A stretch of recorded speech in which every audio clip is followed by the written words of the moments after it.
Spaghetti বানিয়ে নিলাম। স্পাগেটিটা কিন্তু অনেক দারুণ হয়েছে খেতে।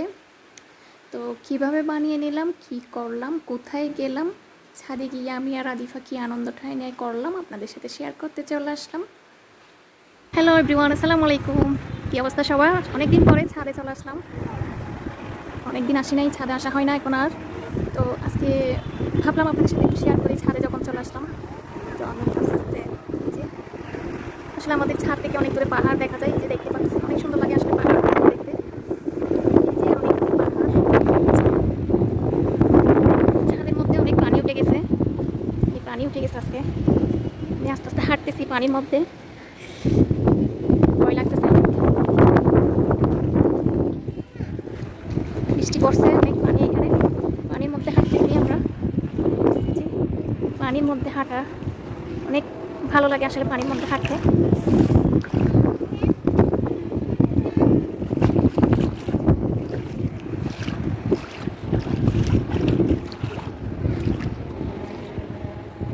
কেন অনেক ঘাস উঠে গেছে, অনেকদিন আসা হয়নি, দেখি নেই। গাছগুলো ধরতে অনেক ভালো লাগতেছে। ওয়াও, কি সুন্দর। এই যে এটা হচ্ছে হলুদ গাছ, হলুদ পাতা আমাদের।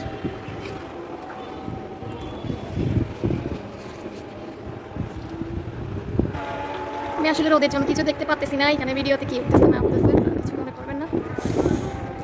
আমাদের গাছগুলো একদম ঘাস উঠে একদম পুড়ে গেছে এখানে, মানে গাছগুলো পরিষ্কার করতে হবে, পরিষ্কার করতে হবে।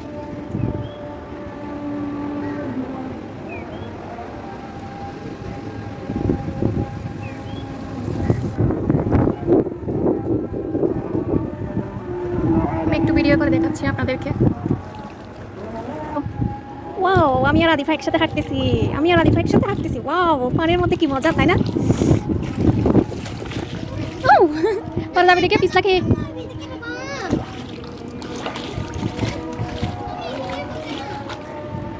এখানে হচ্ছে থানকুনি পাতা আছে। থানকুনি পাতাগুলো আসলে অনেক, হচ্ছে ওষুধি গাছ। থানকুনি পাতাগুলো আসলে অনেক কাজে লাগে, ভর্তা করে খেতে অনেক মজা।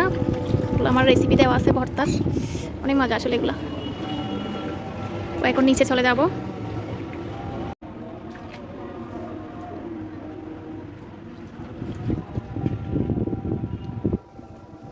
এই থানকুনি পাতাগুলো যাদের বাচ্চারা, ছোটো বাচ্চারা মানে কথা দেরিতে কথা বলে, তাদেরকে খাওয়ালে অনেক ভালো হয়।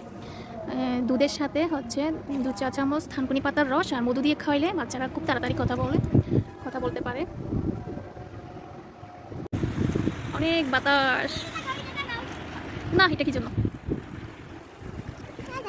না না না, আদিবা একটা জাম্বুরা ছিঁড়ে ফেলছে ছোট, তো সেটা দেখানোর জন্য। এটা দেখাও, এটা দেখাও। আল্লাহ, একটা ছিঁড়ে ফেলছো তুমি? আল্লাহ, ছোট ছোট জাম্বুরাগুলো ছিঁড়ে ফেলছো।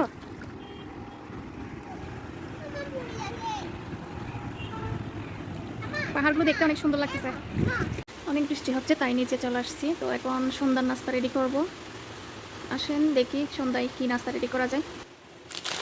আজকে সন্ধ্যার নাস্তা এটা স্প্যাগেটিটা বানাবো, রেডি করব। তার জন্য আমি পেঁয়াজ আর টমেটো, কাঁচামরিচ, একটা ম্যাগি মশলা নিয়ে নিয়েছি, আর বিফ কিমা আর হচ্ছে চিকেন কিমা করে রাখছি আগে থেকে। এগুলো দিয়ে এটা হচ্ছে এখন রেডি করে খাবো সন্ধ্যায়। যেহেতু সন্ধ্যা হয়ে গেছে, তো সন্ধ্যা নাস্তাটা রেডি করার জন্য আমি চুলায় হাঁড়ি বসাই দিলাম। হাঁড়িতে পানি দিয়ে আমি স্প্যাগেটিটা একটু সেদ্ধ করে নিব, মানে বয়েল করে নিব। তো একদিকে স্প্যাগেটিটা আমি বয়েল করার জন্য পানি দিয়ে দিলাম, আর একদিকে আমি আরেকটা হাঁড়ি বসাই দিলাম। একটু মাংসের কিমাগুলো হচ্ছে একটু কষিয়ে নিব, মানে যাতে ভালোভাবে সেদ্ধ হয়ে যায় আগে থেকে। আমি এদিকে হাঁড়ি বসাই দিলাম। এখন একটু অয়েল দিয়ে দিব। আমি অয়েলটা দিয়ে দিলাম। এখন আমি এখানে পেঁয়াজ দিয়ে দিব, পেঁয়াজ দিয়ে দিচ্ছি। পেঁয়াজটা যখন একটু নরম হয়ে আসবে, তো আমি টমেটো, কাঁচামরিচ আর মশলাগুলো দিয়ে আর জাস্ট কিমাগুলো দিয়ে দিব।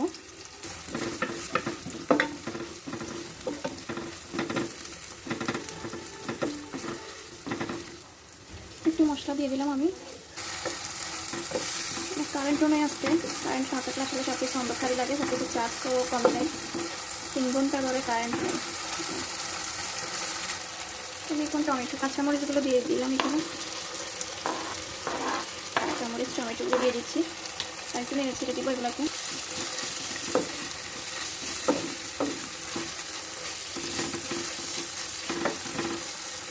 এখন কিমাগুলো দিয়ে দিব, চিকেন কিমা আর বিফ কিমাগুলো।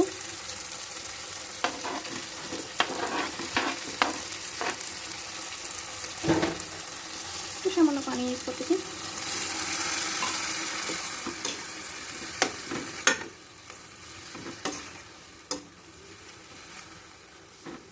এখন আমি ঢাকনা দিয়ে একটু সেদ্ধ করে নিব, মানে কিমাগুলো যাতে হয়ে যায় সেজন্য আমি ঢাকনাটা দিয়ে রাখতেছি।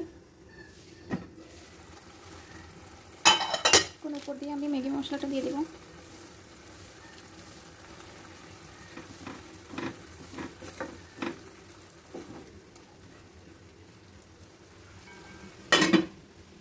তো কিমাগুলো হতে হতে এদিকে দেখা যাচ্ছে পানিগুলো সেদ্ধ হয়ে আসছে। তো আমি এখানে স্প্যাগেটিগুলো দিয়ে দিচ্ছি।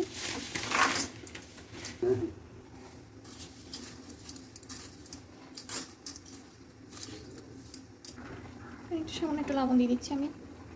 এখন হয়ে গেছে, আমি এখান থেকে নিয়ে ফেলবো, নিয়ে কিমার মধ্যে দিয়ে দিব। একটা ঝাঁকাতে ঢেলে পানিগুলো ফেলে দিব। নেড়ে চেড়ে দিচ্ছি, কিমার মধ্যে এগুলো দিয়ে ভালোভাবে একদম মশলার সাথে মিক্স করে নিচ্ছি। তারপর আমি পরিবেশন করবো। কিছু বানিয়ে নিলাম স্প্যাগেটি, অনেক মজা হবে লাগতেছে। খেয়ে দেখে অবশ্যই খাবো। আজকে পর্যন্ত সবাই ভালো থাকবেন, সুস্থ থাকবেন।